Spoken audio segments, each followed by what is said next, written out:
What is up, everybody? This is Anthony, of course, with the VR Game Rankings YouTube channel. It is Monday. It is October 29th, and we do have some interesting things to get into today. I actually had a plan coming into today's episode. First of all, I was going to talk about Home Sweet Home, but the good news is Steve is going to try to join us. Now, there may be some technical difficulties when we try to bring Steve aboard for a couple of minutes until we get it going. This is a last-minute thing, so apologies for that. But we may have some minor technical difficulties, but we are going to try to do that. We're going to try to get Steve on the show. He's played Home Sweet Home on PlayStation VR. I've played a little bit of it. We can talk about that a little bit. And then the other thing I was going to get into today is I was going to take a look at, there's a whole bunch of Steam games there's a whole bunch of VR games that are coming to Steam that are kind of flying under the radar.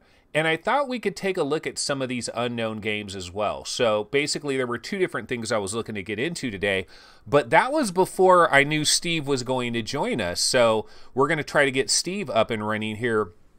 Now, the thing is, I have not had a guest since I've reloaded Windows and redone all of my OBS settings. I have not had a guest, and I haven't even had a trial with a guest, which normally, if I knew we were going to do this, I would have tried to screw around with this at a half an hour ago, make sure I had it working, and then do it. But oh well, we're going to have to do it the other way. So I am about to go to the Skype guest window, and I don't think I've added a blue snowball over there, so I don't think anybody's going to hear me. But we'll go ahead and get that set up in just a second. So let me go ahead and switch over. We'll see what happens.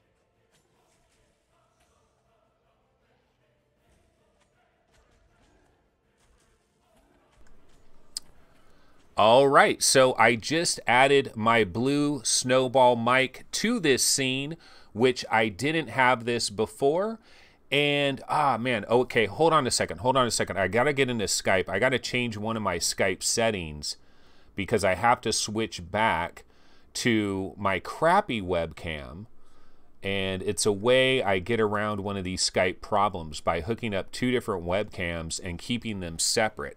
So OBS is going to be using the 920 and Skype is going to be using the 270. So that's how I do that there. So hopefully that will work there. Okay, so go ahead, Steve. We're going to have to figure this out as we go along. Steve, if you want to go ahead and start a Skype call, a video call, and then we can see what happens. We will see what happens. So there is going to be about okay, here it is. Okay, so what I will do is I will put Steve over there. Now, let's see. Can you hear me? Okay. So what I want to do is I want to add window capture, right? Okay, window capture. And, here's Skype. And then say, okay. I don't see you yet. Oops. Now I'm seeing you not in the actual not in my OBS yet, but let's see here. Window capture, okay, properties. Skype. Okay. Let's see. Well, you know what I could do to get around this? I could just...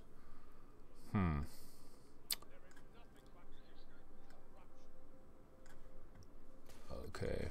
On which monitor? Okay. Okay, so I got it full screen on my other monitor. And, but it's not showing you at all here. Let's see. Okay. Windows capture.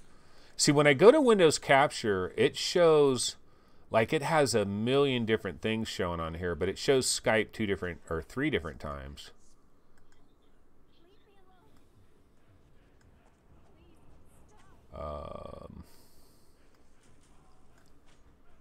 Let's see. Well, there's 3 different ones I've tried.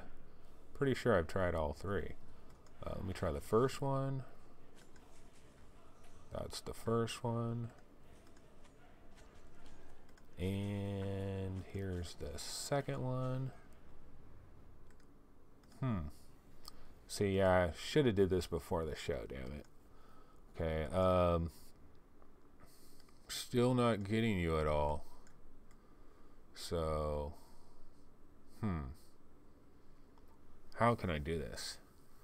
Well, I know I can go to...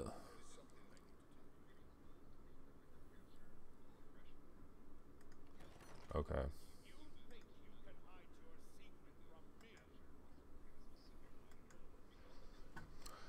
Okay, so let's say I only had one monitor, right? And I want to keep this full screen, and then switch to OBS, but it's still full screen in the background, basically. Okay. Okay, let me go ahead and add a new window capture. Okay. And Skype. Okay. Yeah, see, here's the window capture over here. Yeah, is that the problem? That's the problem.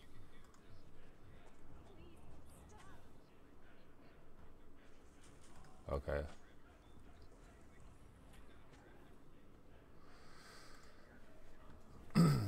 Yeah, well, I have this. I have, if I go over here to web browser like this, you know, I could actually just put Skype over there, but then the problem is it takes up the whole entire page. So, like, I go like this, whoops, let me see. I can go like this, and then you're the star of the show, Steve, but you know what? No one can hear you right now. No one can hear you, so I have to grab audio input capture, or wait, no, audio output capture, right? If I grab audio output capture and I just grab maybe that. Check. If Okay, you just normally just grab your desktop, I should come through like when you're playing trailers and such. Your desktop audio is how I normally do it. Yeah. Okay, so check this out. Everybody in chat, I got to pop out the chat now so I can freaking, let me pop out chat so I'll know what the hell's going on in chat. I can have chat like over here. Okay, All right, they're saying they can hear me. Let's go back. Okay, so can everybody hear Steve? So Yeah. Steve sounds louder, or Steve is a little bit light? I'll turn you down just a little bit there. Okay. This is that predator look, though, that I get with you often, Steve. This is what I call the transference display. Oh, wow. Yeah. That's When crazy. you know, when we're doing the episode via Roundtable, you'll often turn into this for some reason. Well, that's interesting. Yeah. Okay, let's see if I can add a game trailer window. Problem is, where would I put it? Okay, let's see. I can squeeze chat up a little bit like this, I guess. Yeah, guys, this is called making a show happen out of stupidity, but you know what? It works. It works for a minute. So it's a little bit of a different show. Steve, talk a little bit. Let's see if we can hear you. I am talking a little bit. This is actually kind of nice because, you know, with VR Roundtable, I try to be so structured and on point, and it's nice to just be loose with it a little bit. Yeah. I can make myself like a lot bigger and stuff if I wanted to. Like I can go like this. Oh, I got that thing locked. Which one's locked? Or no, here we go. Yeah. What I should have, though, I need to have a little game trailer window. So let's see. I think I just call that a media source. Yeah, there we go. Okay, we are about to add a game trailer window. Oops, now it's like taking all of us. Okay, let's see. What can I do with this game trailer window? I guess I'll have to put it... Oops, don't want to do that. Okay. Yeah, no, this is a shit show extraordinaire. But you know what? I can adapt. Chat's going to be a little bit cut off. We won't see the latest chat, but that's all right. You know what, though? I don't think I have game trailer audio. Or wait, maybe I do. Hold on. Let me move this a little bit. Okay. Okay, so game trailer audio, I don't hear it in my headphones, but I wonder if everybody else hears it. So people in chat, do you hear game trailer audio? Put it in top center. Yeah, I could put it right on top of Steve's head. Yes, so you guys do hear game trailer audio. Okay, so you can hear me, you can hear Steve, you can hear game trailer audio. So Steve, let's see here. What did I want to do? Now, I got you over there like that. If I'm going to put something over here. Okay, I just want to make sure I don't block everything for everybody. So I wanted to try to, okay, so now I got to put this back over. Okay, here we go. So, let's see, what was I going to get into? I was just going to ask you a question about one basic story, and then that way I can make sure we got your sound good. Just trying to see what story. Okay, well, you know, there is a news story that I heard about, and that is this, Pixel Ripped. There's a new Nightmare bonus level that has been added to Pixel Ripped. I'm seeing this on the Steam page for Pixel Ripped. It says, don't fall asleep in class or you might have a nightmare. We want to celebrate Halloween with you, so we added an entirely new Nightmare bonus level for free. So update your game to play today. Beat this extra creepy level to win a special Gear Kid skin in-game. So that is Pixel Ripped. It's added a special little Halloween thing. I looked for a YouTube trailer that was celebrating this. I didn't happen to find one.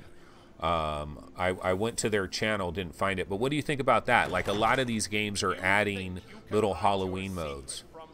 It's pretty cool. It's nice. It's not it's not something that I think is you know, a huge deal, but it's a nice little breath of fresh air into something. If it's a game that you like a whole lot, you know, get a little more out of it.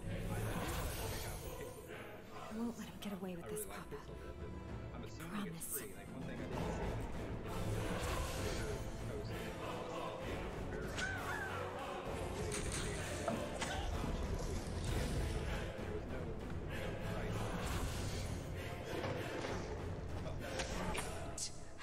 They can't hear you?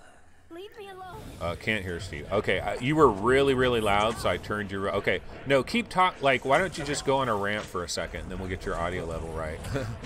I'm not as good of a ranter as you are. You know, I got to be structured. It's just the way my brain works. So hopefully. Okay, what did you have for breakfast today, Steve? Give us a detailed report. I had a Lara bar. Or whatever they're called, little power bar, clip bar type things. I tend to just grab those and some coffee rather than eating like eggs and bacon or whatever like a lot of people do. Oh, trailer is too loud. Okay, so yeah, it is quiet. I don't hear game trailer at all. It's weird. I don't understand. Like, I need you to help me one day with OBS off air. You know, off air. I can have a laptop right here that's aimed at all of this, and then we could also do this and somehow figure this shit out, because I need to get my settings dialed in.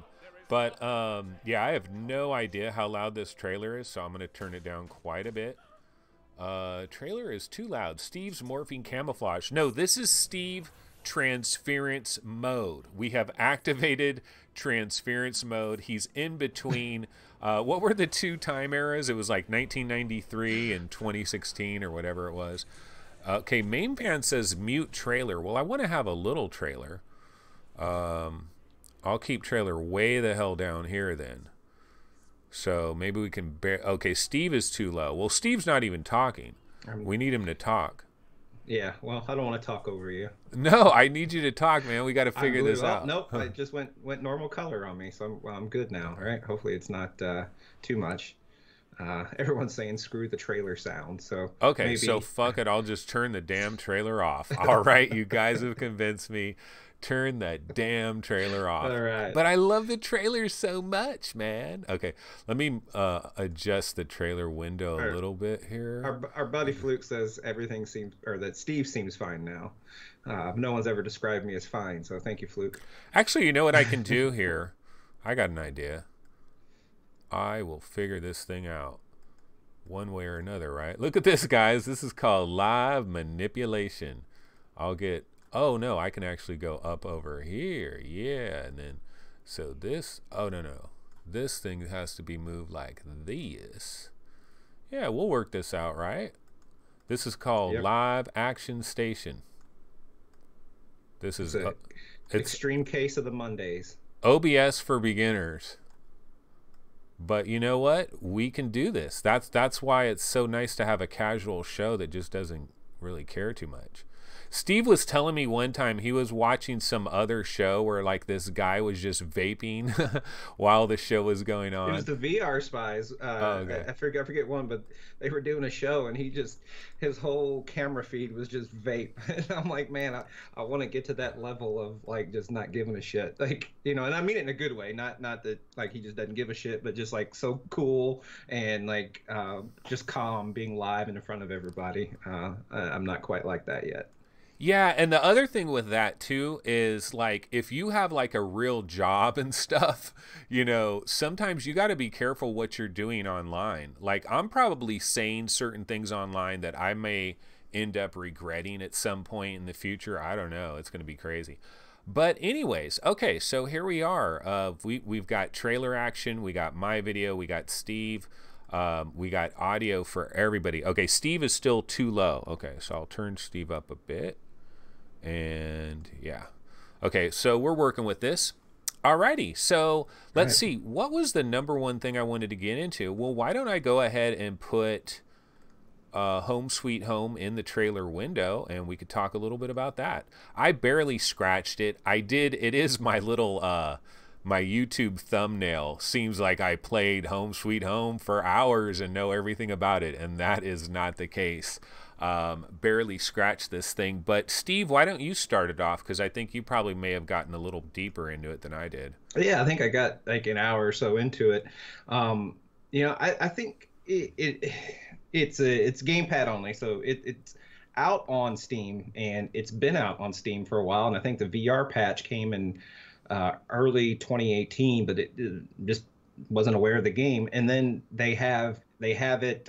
They gave it to a different publisher, Mastiff Games, to bring it to PlayStation VR. And at the same time, they have this exclusivity thing where you can buy the disc version at GameStop. Why exclusively with GameStop, but whatever. This got it in the news and put the game on my radar. So it's all gamepad only. It is. It plays a little bit like maybe Transference, not as cool, not as good as Transference, but a little bit a little bit of Resident Evil sort of vibe. You walk through it. It's got pretty good production quality, I think.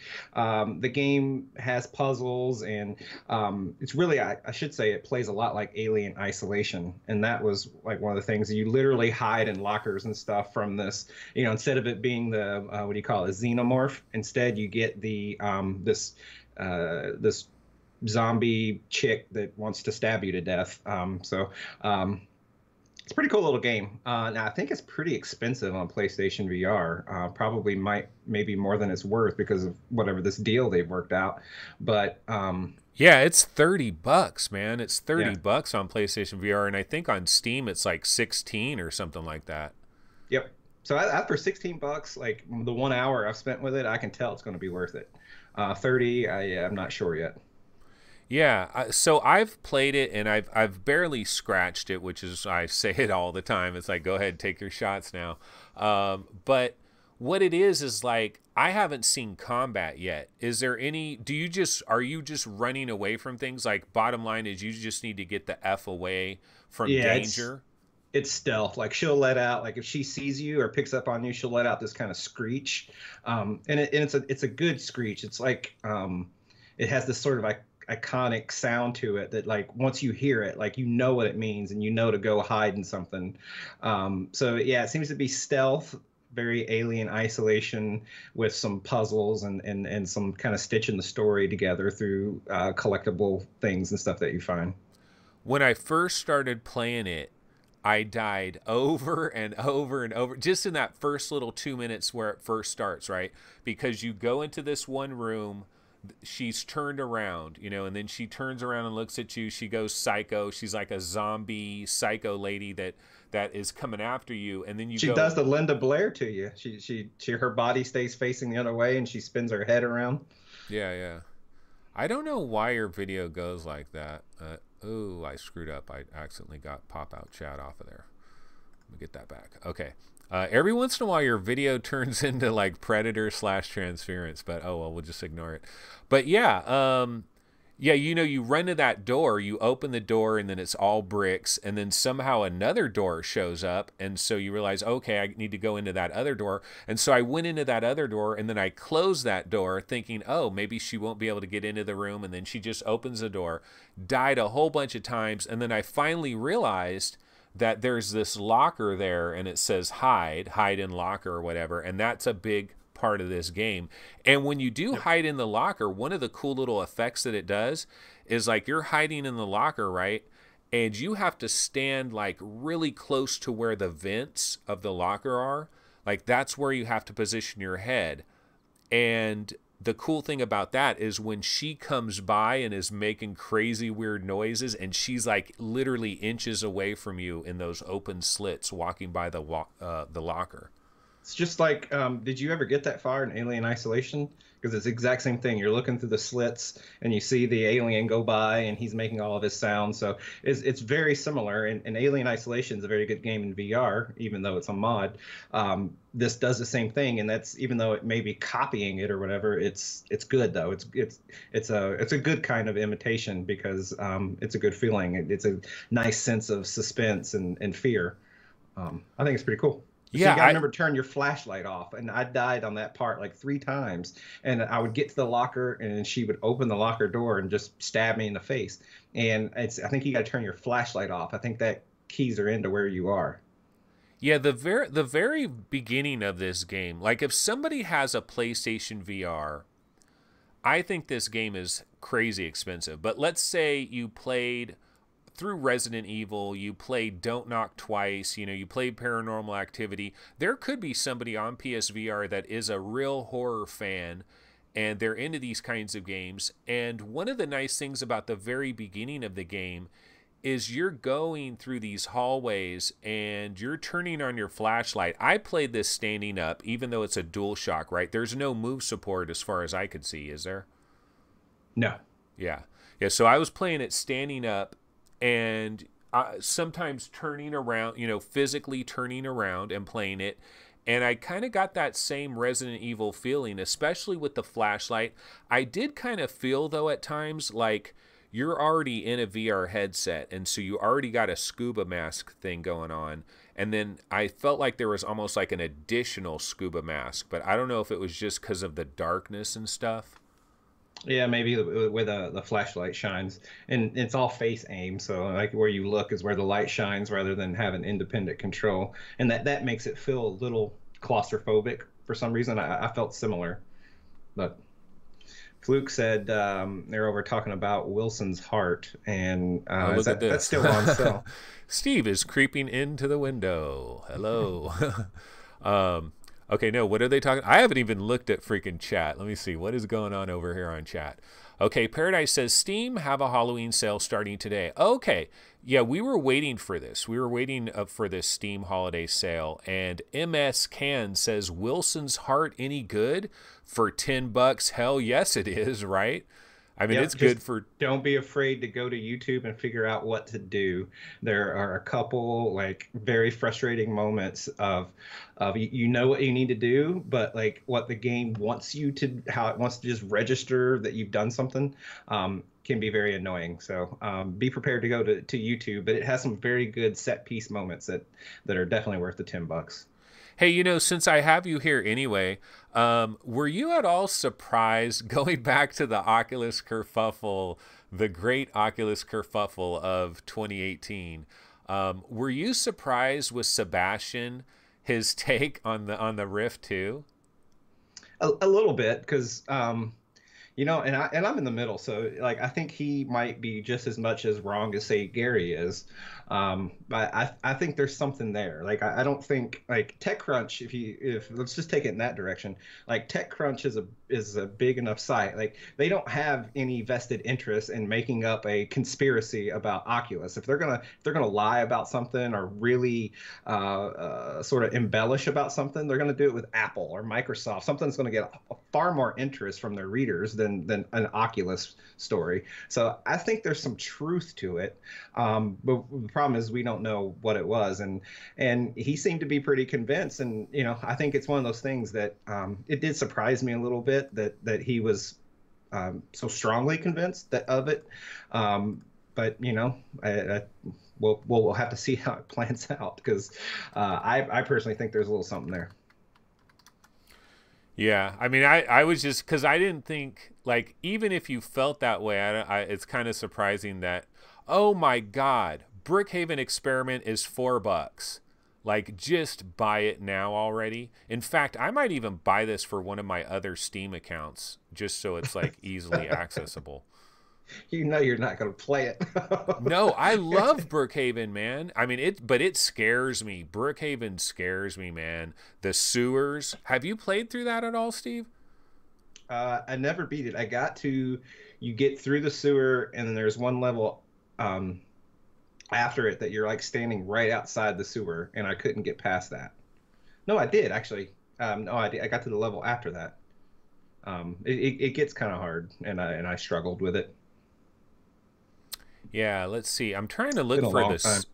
So there's a Steam sale going on, and I'm trying to see how do I get just the VR games that are on sale. Let's see. Oh, here's some specials over on the right-hand side. Okay, I'm just checking out. Oh, they got Assetto Corsa. The original one is $12. That's kind of decent. The Forest is $13.40. That's pretty decent. Let me see. I'll just click on see. That would be a good one. Does anybody in chat, have they invested time in The Forest? Like, that seemed like such a good game, but it ran so bad when it first came out, and I haven't really gone back in there.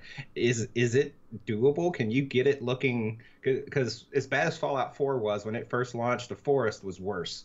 In that 1 to 2 times I played it. So I'd be curious if anyone says it's worth digging back into. Yeah. So let's see. Paradise says they have a dedicated VR horror section. But I'm looking at a sale section, and Rise of the Tomb Raider is $15. It's normally $60, and I think there's a VR mode. Or is that the one that it just has that tiny little VR section? You played it on PlayStation VR, I think. It's the same. Yeah, it's the same. They forgot what it's called, but they call that extra section, they give it a name, but it's available on PC now. I remember people talking about it. I never cared. Oh, it wasn't separately? very good. Well, it's not available separately, but they refer to that portion of the game by a separate name. It's still Tomb Raider. Okay. But it's actually not any good. It's bad. Okay, well, that's $15, but The Forest is looking like a better deal. Let's see. So Assetto Corsa, $12, not too shabby. And Killing Floor Incursion for $9.89. Interestingly enough, this game doesn't have positive reviews on the HTC Vive. Mixed reviews for Killing Floor Incursion by Tripwire Interactive, but you can pick it up for $9. What do you think, Steve? I think it might be people that are frustrated at the exclusivity. There's reasons to not like the game, but it's a good game. I think if you're the type of person that plays online cooperatively, it's a good game to do that with. So, what's its normal price? Is it $39? 30. 30, yeah. At 30, I think it's a little high for me, but at $10, it's completely worth it. And I don't see why. There's a lot of games on Steam that get positive feedback. I don't see anything particular why that game would be panned, other than maybe the exclusivity issues. And we're just in a society now where people love to stick to their laurels and will pan a game or just not buy a game over, some politics or crap like that, which sucks. I just want to play games. Absolutely. I mean, I understand I kind of understand some of the politics and stuff if you really want to get into that. But the thing is, I think people Like, people that want to get into that, then they have to like, if you don't want to be a hypocrite, if you want to have the advantage of being able to say, well, I'm not a hypocrite, then you really got to follow through with everything in your life as well. Otherwise, you're just kind of not being hypocritical about this one thing, but then everything else, you know, I don't know. Anyway, I was going to go back to this Steam page. There's some other deals. Pavlov is $6. That game goes on sale a lot. It's normally 10, but now $6. Brookhaven, $4. I think that is a deal of a deal. Cloudborne is $1.50. That's 90% off. I didn't really like it, but for $1.50, if you're bored, it could be something to screw around with a little bit. It's funny because you look at the pictures of Cloudborne, it actually looks like a really cool game if you were only judging it on the screenshots. Okay, I'll see. Oh, Zombie Riot is $2. That's 90% off. Zombie Riot, not too shabby. I never played that one. Really? It's I mean, it's very basic, but $2. It's always, you know, $2. Battle Dome is $2 right now. You ever play Battle Dome? Nope. Battle Dome reminded me of playing like Halo 3, I think it was, on like Xbox 360, playing multiplayer Halo 3. It kind of reminded me of that slightly. The question is anybody still playing it? I'm sure there's still some dedicated people that just play it forever. I mean, there's a ton of stuff on sale. I'm just trying to see what jumps out at me. Electronauts is half off. That's $10. I know people were talking about the Halloween thing. I'm just looking at what Paranormal Activity, half price. It's $15 down from $30. I've never finished it. I think that's you know, that it's not so much of a game. I think it's worth $15. It's not very gamey, but you do have hand presence, and you can pick a vase up off of a table and go ooh. You know, it doesn't necessarily make for great entertainment, but some of their set pieces and some of the way they play with the visuals and do the jump scares is really well done, I think. They're, you know, buying into that whole paranormal model that they base those movies off of. The Talos Principle VR is 50% off. It is $20. That's a great game. Definitely worth it. Zion is $5. This is this kind of like retro-y Zaxxon style shooter that's very pixelated. And I'm looking at the reviews. It's actually got positive on its reviews. It doesn't have a ton of reviews, but that's $5. I was always kind of interested in Zion. I think I might go ahead and grab that just because it looks kind of cool. I think, yeah, I was interested. Well, I saw Paradise had a video of it not too long ago. It reminds me of the Zortex 20XX or whatever. It isn't, you're not contained in that little spherical dome. You know, it's scrolling through a level, but it seemed to me like it was the ship was handheld, like a handheld ship that you were navigating through the terrain. I could be wrong, but that's the way it looked in the video. It looked interesting. I'd like to check it out too. Robinson the Journey is $7.50, and it has mixed ratings. Wow. Robinson, I might buy that because you know what? Here's some shameful on my part. I never finished Robinson. I rented that. I gameflied it, and I didn't finish it, and I sent it back. Invisible Hours is $12. I mean, god damn, there's just tons of good things to buy right now. Probably worth it. Narcosis, didn't you really like this? This is $6.80. It's you got to have a stomach because it's all smooth walking, which I think I played in early 2017, so it's been almost 2 years now. I guess I hadn't adapted the lead stomach, so I could only play it in about 30-minute burst. But yeah, if you have your VR legs, I think it's a pretty good game. I don't know. It's hard to think of where it would stand up right now compared, you know, a year and a half later. But I thought it was good at the time. Yeah, there is a lot of stuff on sale. Theseus is $5.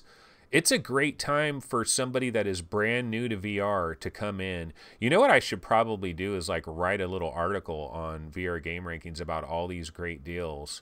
But it's funny because like I wouldn't even know to like check all of this. I would have no idea that there would be this many good deals going on so many different games.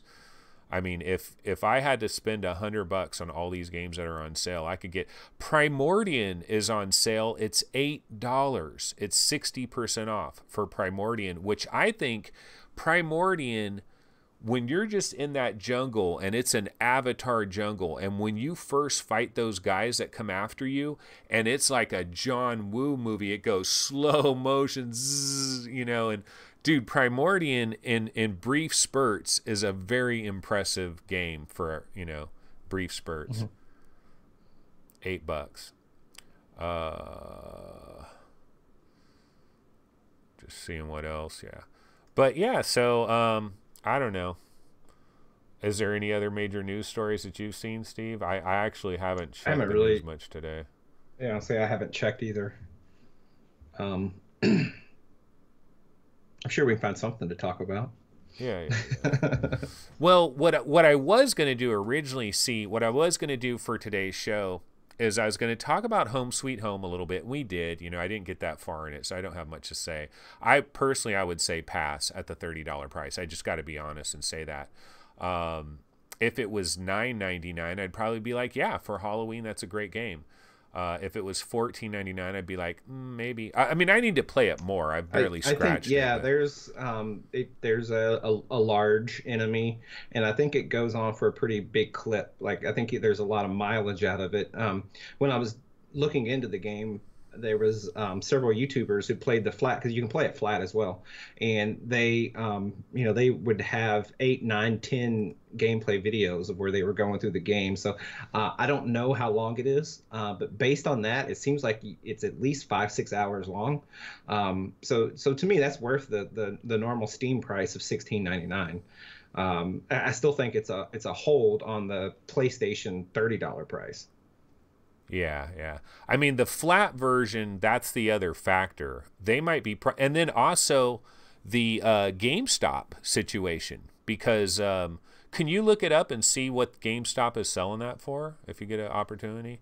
I'm curious if they're selling it for $29.99. That might kind of force their hand to have the digital version be $29.99 as well. Yep, $29.99. Now you can buy it pre-owned for $24.99. Okay, but yeah, that's probably rewards member $22.49. I haven't stepped into a GameStop in I don't know how long, dude. And the only reason I ever go to a GameStop anytime now is because my kid has to buy like a Xbox headset or something, and he won't freaking wait for Amazon or somebody to ship it. Hey, here's some news. Zero Caliber VR now with Oculus Touch support. And so I will give this another try now that it actually has Oculus Touch support, because honestly, I was dropping my gun every other second. I was dropping clips. I don't know. I couldn't freaking hang with that. Yeah, I don't feel like I fought the controls. I remember in the beginning of the game, it's trying to tell you how to do something, and it's showing Vive controllers. So I feel like they had the Oculus controls in there, but they just didn't have all the images and the descriptors and everything done. So maybe they it's a little more clear, but I didn't feel like there was controls issues. Now there are actual polish issues with the controls, but like it wasn't a case like with Doom VFR on the Rift or something where it was literally unplayable. Yeah, no, it's playable. It's certainly playable. It's a bit janktacular, but I mean, I'm sure if you have a Vive, everything's fine with it. But I did feel like the controls were a bit off. Organ Quarter is 50% off. It's $12.49. Now you compare that to like Brookhaven being $4, and it seems expensive. But I'm a big fan of Organ Quarter. For me, Organ Quarter, I'm not going to say that Organ Quarter is a great game. But what I am going to say about Organ Quarter is, for some reason, that environment, just the whole, like, it really transported me to another place. I felt like I was in another place, a very bleak, horrible, just a dreadful place, a dreary place, like a real bad dream. they did very good with that environment, and you can tell they were very limited as a development studio, or maybe it was just a guy or two. I'm not sure, but if they had money, if someone, if Konami said, look, we want you to here's $5 million, make something really good. Like, I think they could flesh that out and that feeling and do something pretty amazing. I couldn't help but feel playing the game. I liked it, but I couldn't help feel the financial and the size of the studio in terms of how many people working for them. I felt all those constraints while playing it, but I think they got a good foundation. Yeah, yeah. For me, it was just the vibe, man. The vibe was there.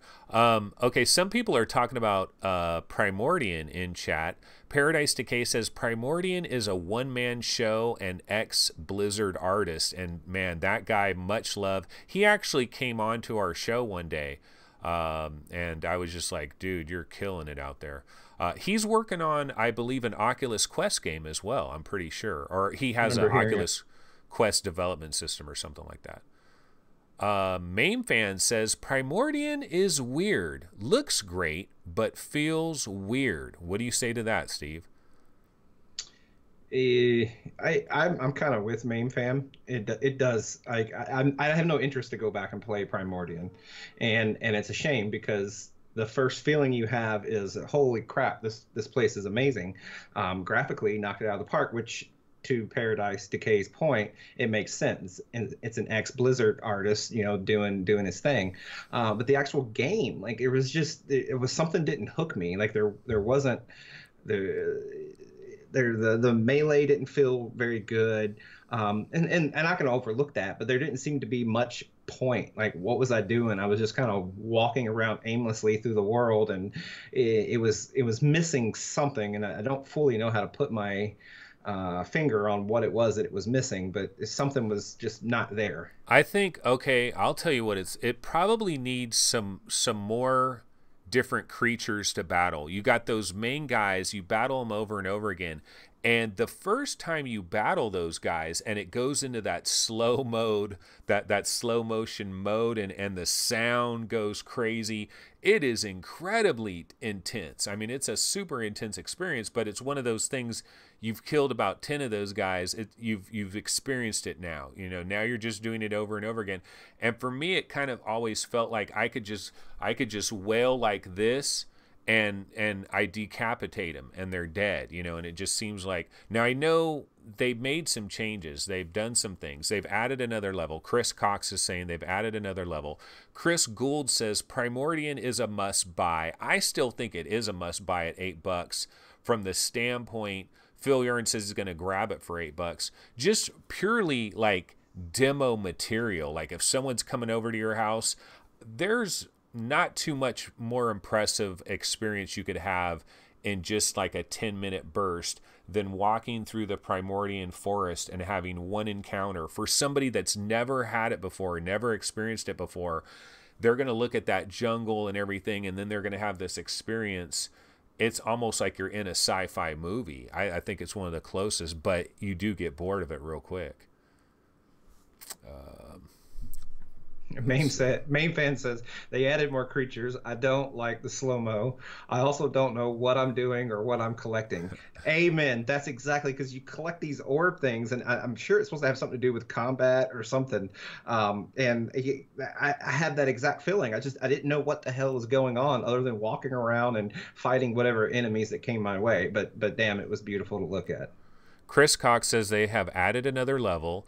Paradise is saying Primordian is still early access and only 1 of 5 is complete. Have you seen the new trailers? I saw a couple of them. Yeah, and he's saying he loves the new whip weapon. I actually have not tried that whip weapon. I haven't gotten back in there since the whip weapon was added. Main Fan says they added more creatures. Well, I know they have, because there's this one part where you get guns and then you start shooting some stuff a little bit. Like, they have some flying creatures and stuff. But basically, if I had a suggestion for the developer, it's like, okay, this jungle thing looks super dope, but you need to mix it up. We need a snow level, I mean, you know what I mean? They need a couple different environments, I think, and then also some other enemies and trying to mix. It's a lot to ask. It's one guy. I mean, he's doing a damn good job. Yep, yep. You're not hating on the guy. Like he's carried a load in that game that most single people don't have to carry. So yeah, I don't want to come off like I'm throwing shade or hating on the game. I appreciate. I describe it a lot like Little Big Planet or something. It's like a game that I appreciate and I respect. I just don't like it. Okay, check this out, Steve. Alien Isolation, $10. $10, Worth it. 75% off. No question, completely worth it. And you can get it with a huge amount of DLC for $12.50. For $2.50 more, you basically get like all the DLC. I don't have any of the DLC. But you know what? I never finish. I don't buy DLC. You know why, Steve? Because I never finished the original damn game. You know? Yep. But that is a great deal. And that's, you want a good horror game for VR? Grab yourself Alien Isolation. Okay. I haven't even gotten to the point where, like, I've seen the alien. I got to the point where the alien was, but I haven't even seen those robot guys. Like, I didn't even get to the robot guy part. Yeah, those things are creepy in their own way. It's not as intense as the alien because you can actually get into a little combat with the android robot things. I need to get back to it because I got just past maybe an hour and a half after coming across those robots. So I don't know what the game does after that. I built a new PC and I lost my save, and Gary sent me his save, but now it's been like 8 months. It's just hard to jump back in the middle. I may just start from the beginning. It's a huge game too. It's like a 25 gigger or something like that. Did you hear about this Tetris? I'm over on the PlayStation VR subreddit just checking out some of the titles there. And Tetris Effect, did you hear about this? Like, there's going to be a demo, I believe, starting maybe November 1st or something, or no, November 4th, I think. And it's only going to be available for a couple of days, and then that's it. And then also it's going to self-destruct, so you got to play the demo within those couple of days. November 1st to November 4th? Or it might be... basically this coming weekend. No. Yeah, let's see here. Well, this is just talking about Tetris Effect, but that's what I heard about the demo. It's going to be barely there. What did you think about the Red Dead Redemption rumors? Did you see that little file that was in the companion app? I saw them, and I'm convinced that everybody is playing with VR, and I'm convinced that Rockstar, that they were toying around with it, but I don't think it means anything's coming. Like seeing some files, and it could also be that they used some tool or some plug-in piece of software that just automatically creates certain directories and things when you install it. So it could be they've never done anything with Red Dead Redemption in relation to VR or to Oculus, and it could just be they bought some software, some asset. Database, and it just created the directory or something. So it doesn't mean anything until they announce anything. And if they did, it's probably going to be some tacked on like mode, right? It's not going to be Red Dead Redemption 2, the full game in VR. And if it's some mode, it'll be a stand in one spot Wild West shooter or something. Well, I think if there was something Red Dead Redemption 2, I think it would be the full game, because I think they would take that first person version and somehow jerry-rig it to work in VR, like kind of like Resident Evil 7 had as a first-person mode, right? And so they converted it to VR. I would think they could do the same thing. I think it would be very expensive. I mean, one of the things I was thinking is, because it said Oculus, like, what if I told you this rumor that Oculus paid 2K Games $20 million to make a special VR mode of Red Dead Redemption 2 that would be exclusive to Oculus for 6 months. Is that believable? No, I don't know. I'm too close to it, right? Like, maybe the people in chat can answer that. Like, it wouldn't be believable to me because I just pay too much attention to this crap. But for some people, yeah, I could see that being a headline on Upload VR or something.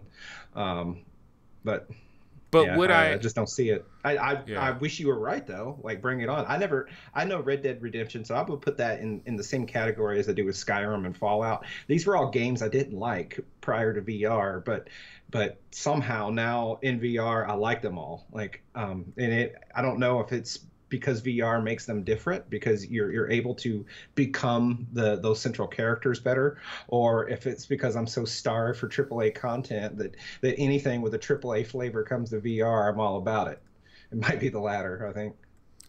Yeah, I'm switching up. I'm gonna grab a different trailer real quick because I forget about these trailers and then they run for like 25 minutes and people are probably like, God, dude, change the damn trailer. And I should have some little noise going on in the background, but I just don't want to blow everybody away. But if you were in Oculus's situation, they have this money that they're throwing at different things. They're obviously throwing a hell of a lot of money at Ted Price of Insomniac. Jason Rubin and Ted Price are very good friends, and he's throwing a lot of money Ted Price's way. And for the most part, it's been money well spent. Insomniac Games has done well for them, and Stormlands looks really good and all of that.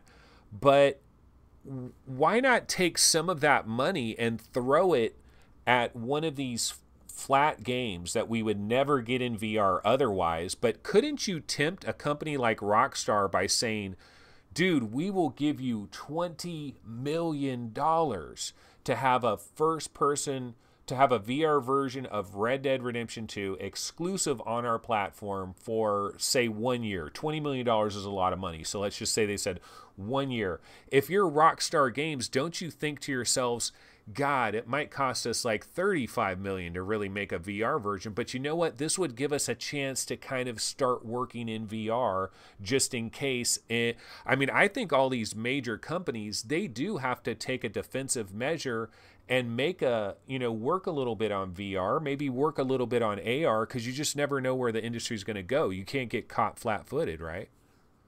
I agree with you. I think the values would be different, because $20 million would pay a whole hell of a lot of people. I don't think, respective to what it takes to create a game like Red Dead Redemption 2, like all the effort that goes into there, I think it would only be a very small, relatively small sliver of that total effort to make it available in VR.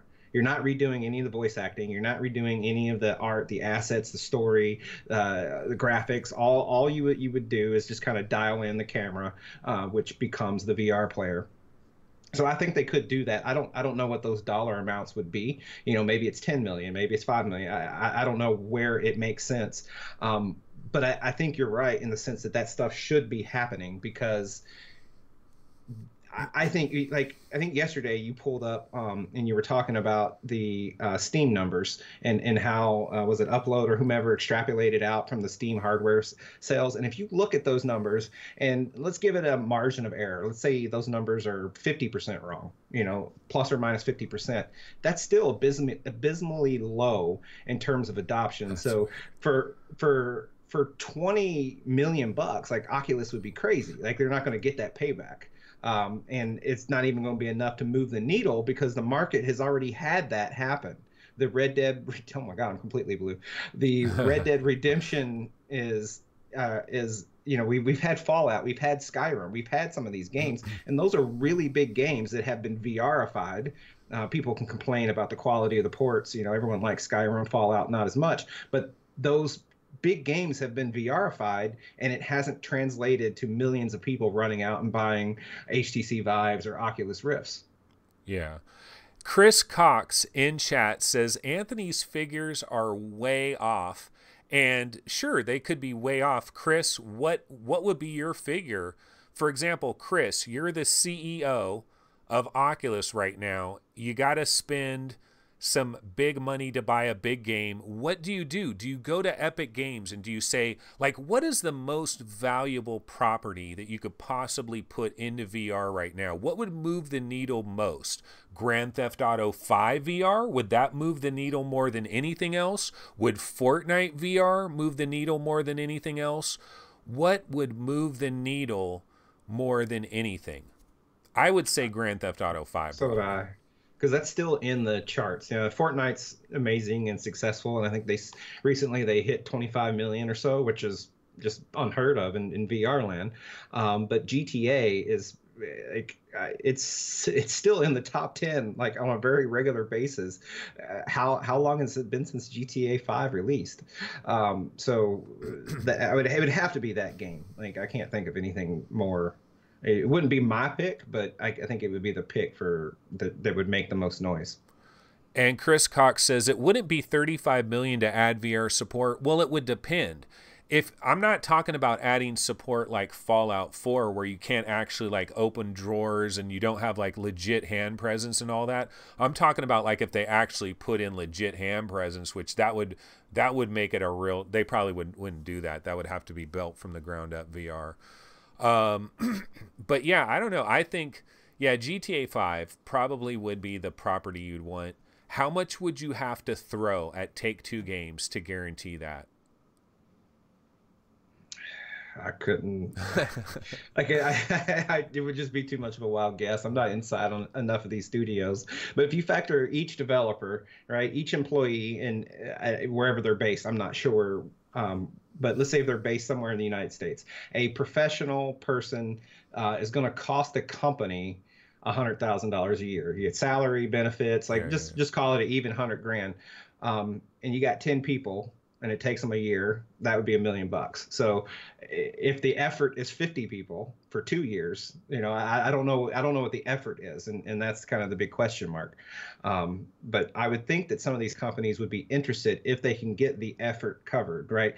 2K can say, like, we don't need to make money on this deal, but so long as we don't have any risks sitting out there, and we have everything to gain by gaining this development experience and nothing to lose because Oculus is footing the bill, that would be super awesome. And I think that's what's happened for these last few years and what Oculus is thinking by funding some of these games. But for whatever reasons, it hasn't lit fire, and I don't know why. Kev Gret says Grand Theft Auto 5 is actually 5 years old on the Xbox 360 and PlayStation 3. And 4 years old on Xbox One and 4 years old on PC. Yet it would still be the number one. I honestly believe it would be the number one property. Because Fortnite, you would say Fortnite, but it would have to work perfect in VR. Like Fortnite, if it didn't work perfect in VR, it would be a major problem. Where I think Grand Theft Auto 5, I think just the experience of walking around that world, I think they could capture that. Like I think they could do that right now. So I'm putting on a trailer here. Steve can't talk about it, but he's screwing around with it a little bit. Population 1 looks really good.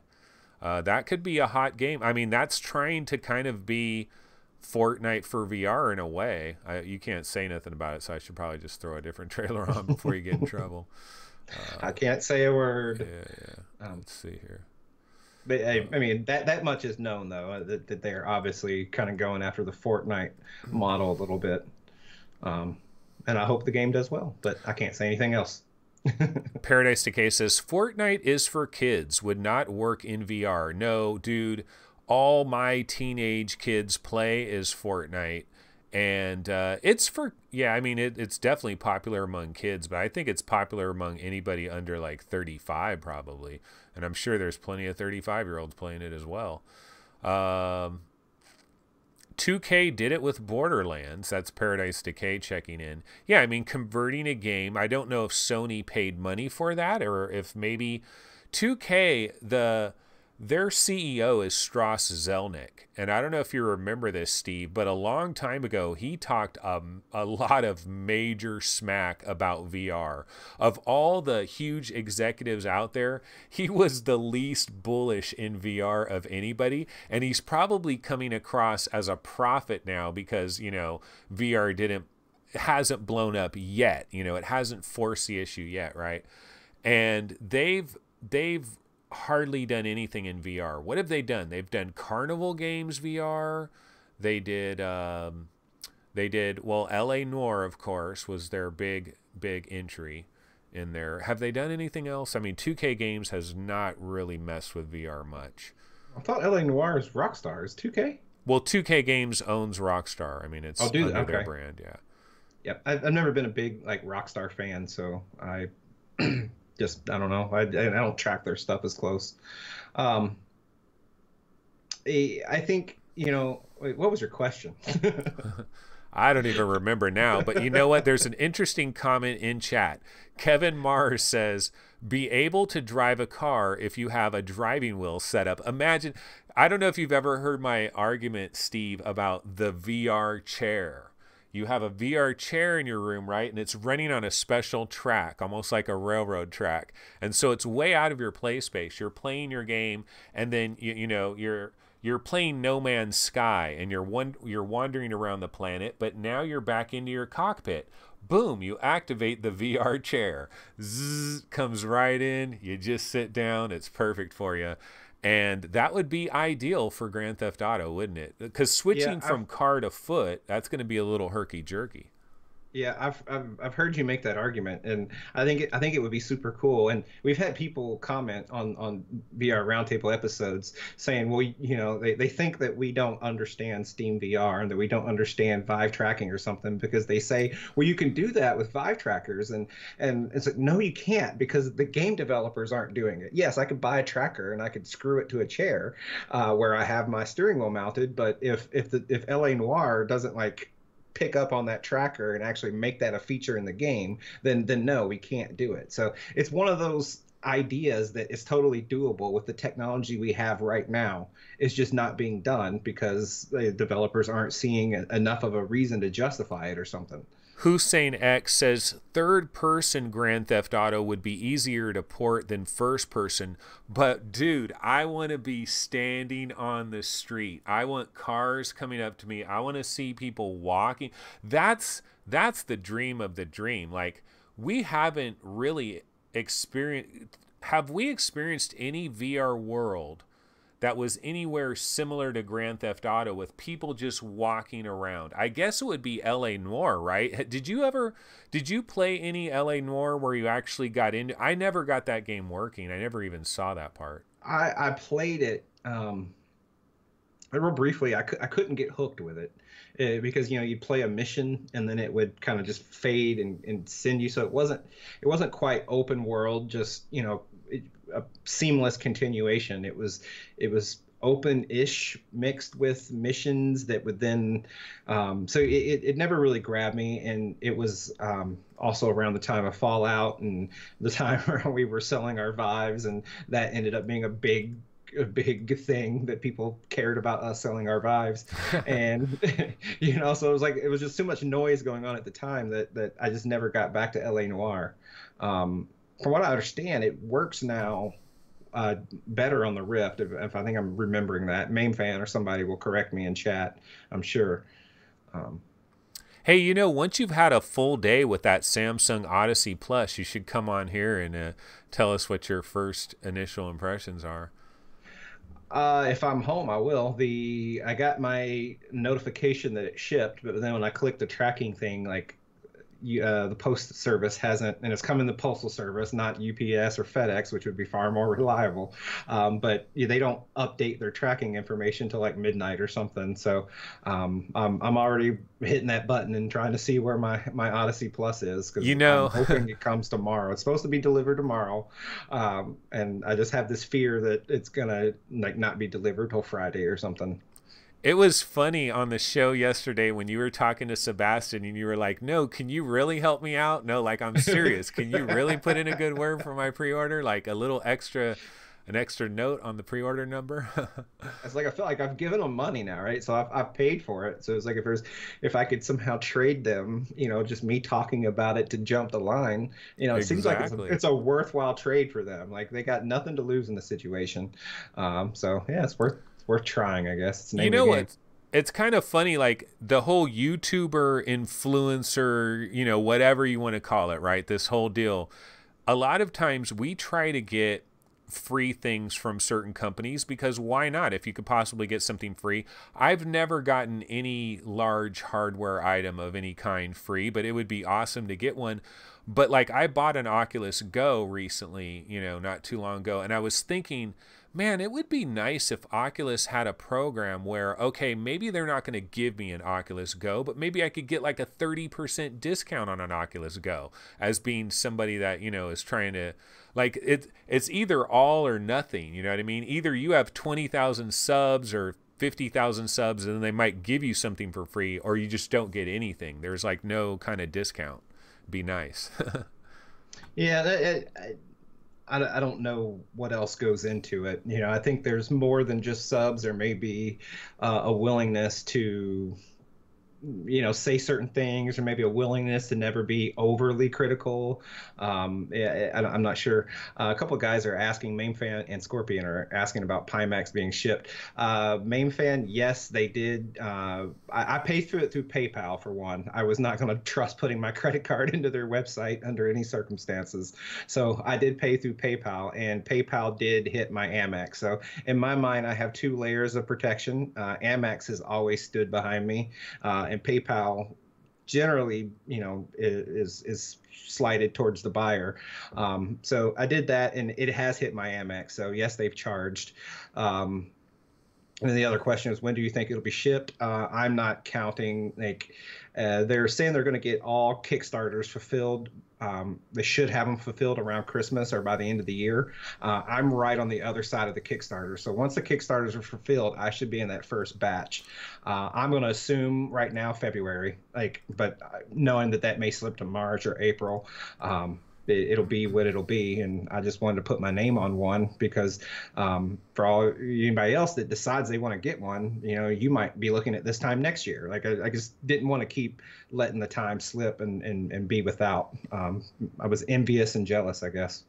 That's the situation that I'm going to be in. I'm probably not going to be getting a 5K plus before like July or August of next year if I'm lucky or something. But I don't know. It's dude, this is such an interesting hobby. Just there's so many different directions you can throw money at. And I always talk about it like maybe we should have been stamp collectors or something. It's a very expensive hobby. Yeah, it's stupid. I think did I really need to buy the Odyssey Plus? And I never really got into it. We had such a packed show yesterday. So there was a lot of things that I kind of thought I'd say and it never just came out and never got to it. But my reasons for getting an Odyssey Plus were I love the Rift, and I love the TP cast. I have my TP cast dialed in so well, and it's working so reliably. But when I want to play a sit down game, you can't really put the pack in your pocket and sit down. It's uncomfortable. So I'm like, I want a wired headset for when I'm playing sit down. I'm not going to go through the hassle of undoing the cable that goes into the Rift and popping the face cover off and all that. So one of my motivations were I'll buy a sit down headset. And if I'm going to buy a sit down headset, I might as well, go for something that has a higher resolution. I think the Odyssey Plus, until the Pimaxes are readily available, I think the Odyssey Plus has a chance to be the best looking headset on the market that tethers to a PC. So that's kind of why I went that direction. But I'm not even 100% sure I'll keep it, because if I get it and if it's too soft because of this anti-SDE thing, I'm gonna pack it up and send it right back. Interesting. Yeah. Man, I do want to try that headset out. I might have to check out my window. I have a Windows store or whatever. It's in Rockland. It's like a 45-minute drive. But if they ever have that out for demo and I can be absolutely sure that I'm demoing that version, I do want to see that, because I believe something like that could really work. I think that the perceived doubling of that PPI, it sounds like hocus pocus, but I'm telling you, I could imagine putting it on and being like, wow, this really worked nice, And then it's just a matter of if those controllers, how often are you going to notice that those controllers are kind of crap? Yeah, and I'll see when I bought that Dell Windows MR unit this time last year when Windows MR was rolling out, the controller I didn't necessarily like the controllers themselves too much. I liked them better than Vive ones, but they were nowhere near in the league with Oculus Touch. But what surprised me is how well they actually relied on the IMU, and they did things. You could pull an arrow from your back and it worked. A lot of people think that they don't understand that they think that when your hands leave your view, and that's not the case. The view that you have in the headset isn't the field of view that the cameras on the headset have. So even though you can't see your hands, the cameras can still pick them up to a wider point.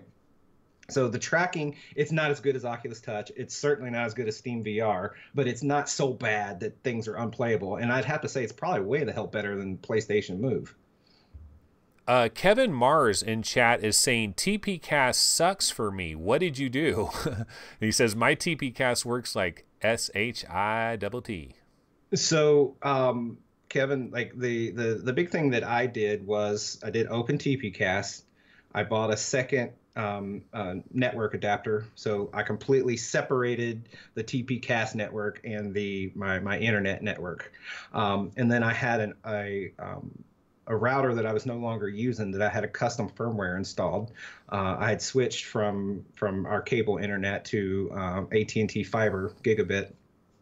And so I had the spare router that had a custom firmware and it was really dialed in. So doing all that, like I just have it working well. Like I get maybe a slight little frame hitch once or twice each play session.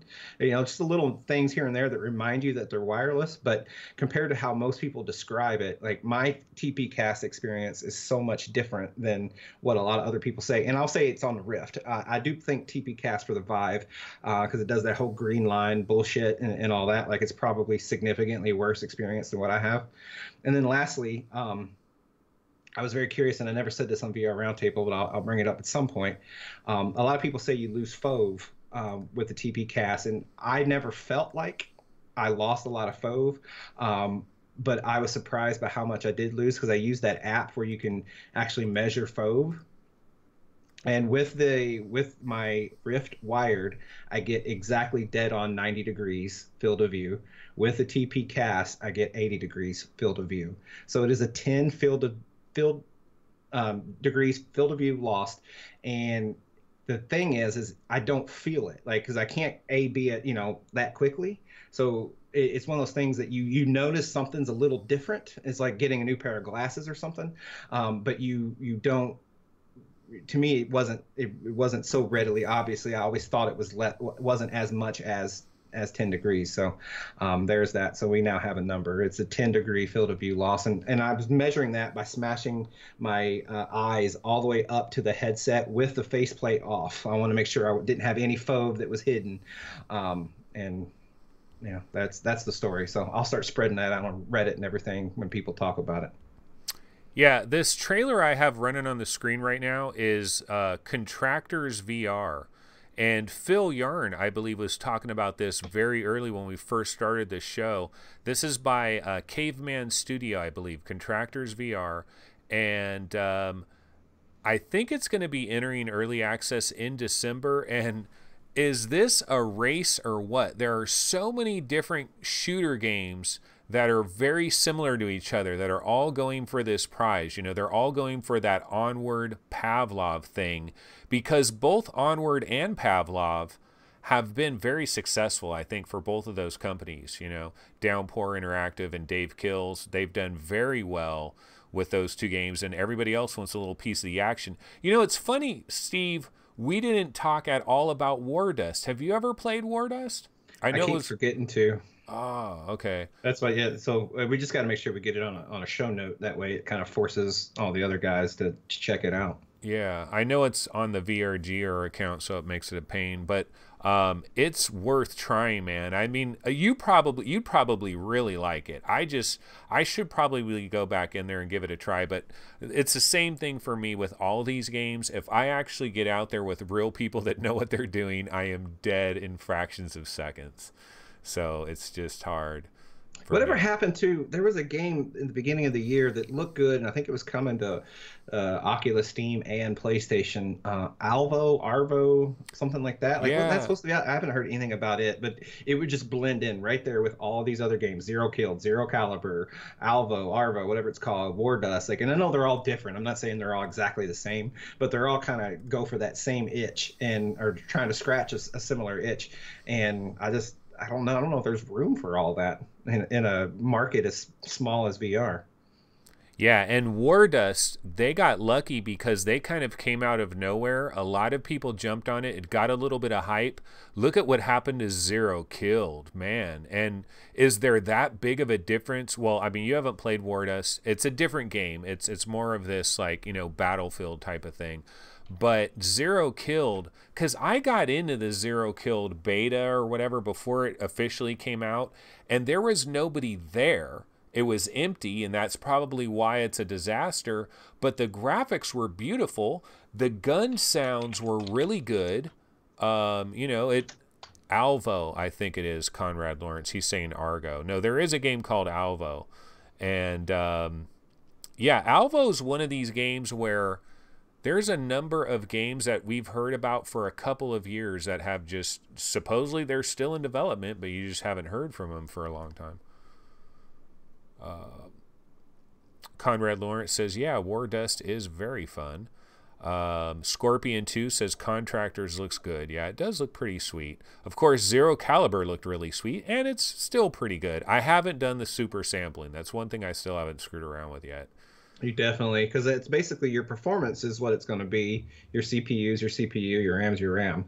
To start leveraging your 1080 Ti, just start throwing some super sampling, because that won't hit your CPU, it won't hit your RAM. It's just purely a GPU muscle thing. Oh, really? Oh, okay. Yeah. See, I've been avoiding it because I thought, well, maybe I need to see what's going on first before I start doing that.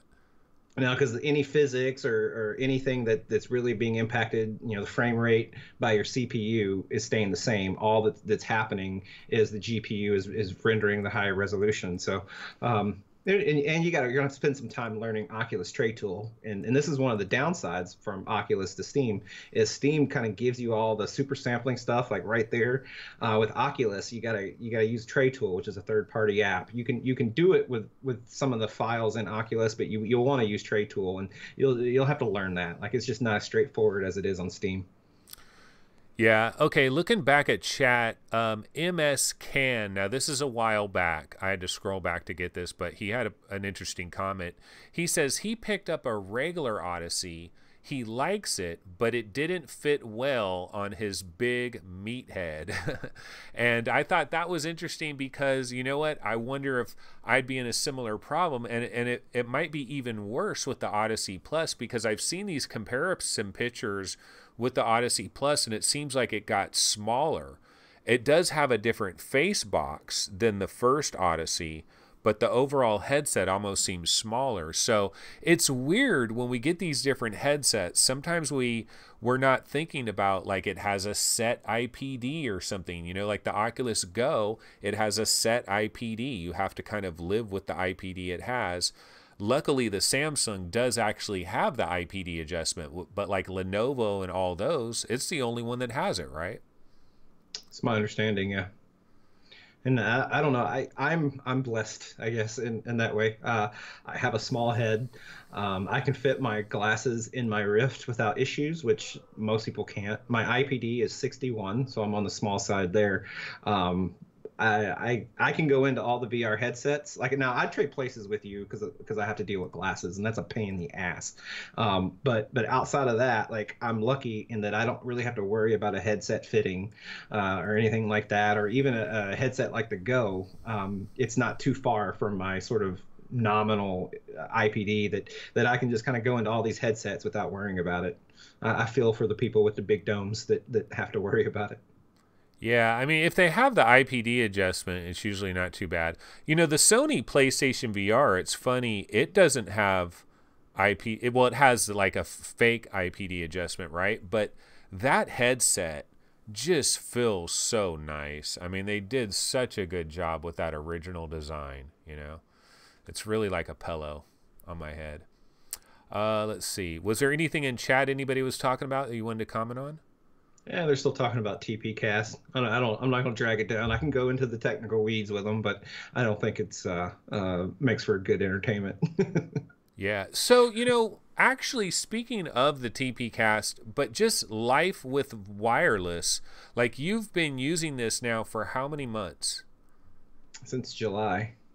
So whatever that is, 4 months, 5 months. Yeah. So you're in a wireless world. I mean, well, you talked about sitting down, like that's a problem. So like Hellblade, Senua's Sacrifice, or Pixar Rip 1989. Yeah, so you have the little cable that goes to the little battery box. So when I played Hellblade, I would take it and I would lay it on my lap, like I'm sitting in the chair, and the cable, like PlayStation VR days, but then this box would lay in my lap. And it's completely doable. It's not like you can't overcome it. It's just kind of an annoyance, and there's no need to be wireless when you're sitting there. So the idea is if I could have two headsets, and I'm like, oh, I'm gonna play Lucky's Tale, and I just grab the Odyssey, right? I'm gonna play Beat Saber, just grab the Rift. I don't know that it'll actually work out that way, but that was sort of my idea around it. I look forward to it. My dog, I don't know if anybody can hear my dog, but he's barking like crazy. But I can. I look forward to a day where future VR headsets build a wireless transmitter into the back of the whatever goes on the back of your head. You know what I mean? Like Hmm. actually have that physically built in. So you go to you buy your VR headset. It doesn't come with the wireless adapter, but it's got the receiver basically. It doesn't come with the transmitter, but it has a receiver already built in. So you could either be wireless or non-wireless, and you could add that extra option later for like another $100 or $200 or whatever. Of Do you course, that think? comes at a cost. A is the cost, and I think when we were talking yesterday about the Oculus patent. So, like, if the back of the Oculus where it kind of makes the Vive symbol, where it sits in the back, Yeah, yeah. and they have the tracking LEDs in there. They could put the wireless the receiver say in there. But the problem is it gets occluded very easy, and that's why I think they were looking at that patent where they can relay in beamform. So if it's not on top of your head and it's not when you move around your room, like you want to have that line of sight. So if they're able to put a relay or some sort of device that kind of will when you occlude it, because they know with the tracking sensors, they know when you're going to occlude the wireless receiver, then they can use the relays to sort of beamform the wireless signal to it. So that might be kind of what they were thinking with that patent, and of course we don't know if it's ever going to happen. But if they had a rigid head strap, right, that's going over your top like that, maybe they could just build it like to cover like the actual like antenna part of it or whatever would cover that whole top of your head, the rigid strap that's going back, and then maybe some of the electronics that are involved in it would be in the back part for weight. Like somehow figure out how to do that. I don't know. I think it would be awesome if it's like like the Oculus Rift 2, for example, okay, that doesn't exist according to Sebastian. No Rift 2 for you, folks. But let's just say there is, in some alternate universe, there's an Oculus Rift 2. What if it, like, everybody buys it and everybody has the potential for wireless? They just add this other option. It's already baked in, so there's no crazy weirdness you have to attach. Be kind of cool. Yeah, I think they got to dial in the wireless technology as a whole. Right now, when we last talked about it, I kind of said I thought the Vive wireless would be the better solution, and I still think it is. But as we're seeing, that's not necessarily a slam dunk. There's actually benefits that the TP-Cast has that the Vive solution doesn't. So I think there's a long way to go. Like both solutions are still tacked on, and if Vive or Oculus or whomever were to release hardware where it all came included, it would still have to be integrated in such a way that doesn't feel tacked on. And I don't know that the technology's there unless they're going to create the technology themselves, because even the Vive solution is still relying on WiGig and relying on technology that HTC didn't make. They partnered with DisplayLink, partnered with Intel, and I just think there's a way to go for wireless. Is this consumer-friendly solution? I think it's going to stay for the time being with current headsets, and maybe even the next wave of headsets, whenever they come and whenever we call them the next wave. I think they're going to stay sort of this consumer unfriendly tacked on thing, especially with things like the Quest getting the focus. Like you don't have to worry about wireless with the Quest. Yeah. Prince Alexander in chat says, Anthony, get a new motherboard and CPU. Gotta bite the bullet. And Kristen Jensen says, go ahead, Anth. You're missing out on that sweet power. I think they were commenting back when I was talking about the super sampling. Yep.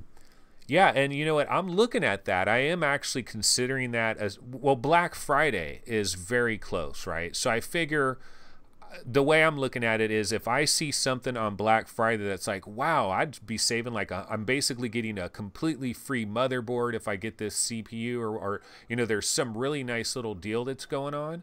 I think I got to do it,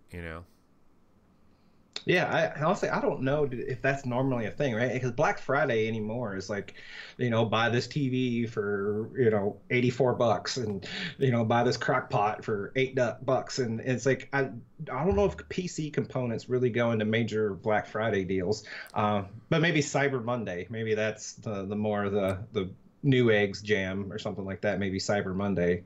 Yeah, I'm thinking of new eggs. I'm thinking of new egg, and I'm also thinking of fries because I do have a fries near me, and see, fries is like the poor man's version of Micro Center. Micro Center would be the dream. I would drive to San Jose, which is a long drive, but I'd probably already be in San Fran or something for something else. And I'd make a stop over in San Jose. I'd hit up the Micro Center. They always had deals on Intel CPUs, and then they always had motherboard combos you could package with them. And they would have good prices on memory as well. So you would kind of go there to get those main pieces. And I would do it every time. Now I have to go to Fry's. Now the thing about Fry's is they will have some big time Black Friday things, but there are a million people waiting in line, and it's like sometimes the line is literally like 8 or 9 hours long to get to the register. And it's like, Ooh. do I want to spend an entire 8-hour day sitting in line? I just don't think I can do it. But what I could do is you wait until all the early Black Friday drama is over with, and you hit up the store like 40 minutes before they close. And just because sometimes they still have some of the deals left over that people haven't, some combos left over that are still left, and then maybe grab it there. And new egg on Cyber Monday or whatever. Well, we've been going for a super long time. I think I better bounce out of here. This has definitely been a crazy little episode of the VR Game Rankings daily vlog. Certainly unconventional, to say the least. And you know what? Tomorrow, here's the good news, guys. Everything that I was planning to do, I was planning on talking about all these Steam VR games that are flying way under the radar. And maybe they should be flying way under the radar, but I thought it would be cool to take a look at some of the trailers, take a look at their Steam pages. Some of these games are going to be coming out in the next couple months, and I think it's just kind of cool to follow some hidden games no one's talking about and see if any of them develop into anything. So we'll cover a little bit of that tomorrow, and then whatever other news we have as well. Gerard O'Hara said, I don't know if TP Cast is dangerous, but Steve had a full head of hair before he used it. Yeah. Not true. Okay. All right. So, yeah, we're going to go ahead and bounce out of here. I might as well grab my outro trailer, I guess. Be official about it and all. I don't even make new intro trailers anymore, hardly. Oh, man, my outro trailer is all off kilter here. Yeah, so that's going to do it, guys. It, of course, has been another episode of VR Game Rankings Daily Vlog. Be sure to subscribe, like the video, all those kinds of things. Be sure to bounce over to VR Roundtable. Check out episode 101. We had Sebastian from MRTV. He has some controversial thoughts on that episode. I think it's quite interesting. So be sure to check that out. And Steve, thanks so much for joining me today. It was fun. This was cool. Even though it was crazy, it was super fun. I really enjoyed it. Yep, that's what makes it fun. I like the relaxed atmosphere. All right, yeah. So we'll have to smoke a blunt next time like Elon Musk. All right, guys. We'll go that far. See ya. Take it easy.